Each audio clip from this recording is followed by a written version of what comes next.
Мен эмне үчүн депутатка барган жокмун. Азыр түшүндүрүп берем. Жакында Бишкек шаарынын Свердлов округунан бир депутат орун бошоп калды окшойт. Кажется, шайлоого каттазып кетти. Ошол. Анан дүпүрөп бир топ кандидаттар чыкты. Негизи Свердлов районунан койсомбу дегем. Анткени Свердлов району Бишкектеги, ал меники.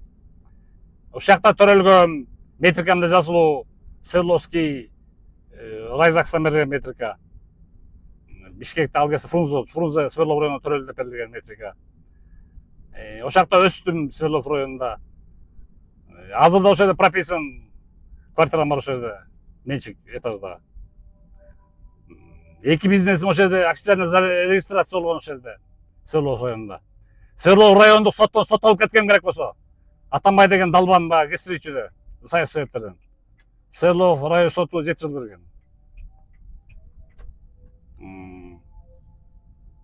Милиция приводторго жана саясий себептерден митинг жана Свердловский уроодо келчим. Айтор Свердлов районунун койгон жатагына чейин билем десем болот. Мен Жумгала төрөлгөн эмесмин, көп ошентип айтышат, Жумгалда төрөлгөн. Ал папам боюнча Жумгалдыкмын, атак өзүм Бишкектин ушу Свердлов районунда төрөлгөм. Свердлов району так что меники. Жылан чычкандан бери меники керек болсо. Бирок барган жокмун, эмнеге барган жокмун, эмне себеп түшүрүп берейин депутатка. Анткени эки дос жакшы алат бийликтеги, Садыр Жапаров менен Капчыбек Ташиев.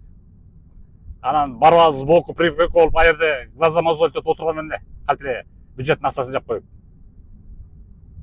Асына ислам шариятында бир эле падышага башый деген. Бир эле падышага башый. Болду, башый берсең исламдан чыгасың. Капыр да болуп кетиши мүмкүн. Күнөөкөр болосуң. Амирге башый берсең. Бул амир деп коет го.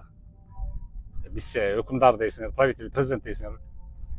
Бир президентке башыйыш керек. Ошол себептен дагы барган жокмун. Баргандан кийин депутат болуп отурганда эмне кылам, отуруп алып ойлосоңор өзүңөр. Эмнени коколойм, эмне деп сүйлөйм. Маселелерби? Өлкөнүн маселелерин итайра чечип атат. Эки дос күжүлөт эле Жапаров менен Ташиев. Депутат болбой эле мен мисалы криминалдарды искоренею, мошенник аферисттерден акча выбивать этип баратам. Акыркы 6 айда эле 80 миллион сомду кайтарып бердим. Официально подтверждение турат деген видеолорду бүт отүйдө. WhatsApp'tan благодарность айтып атышат баары.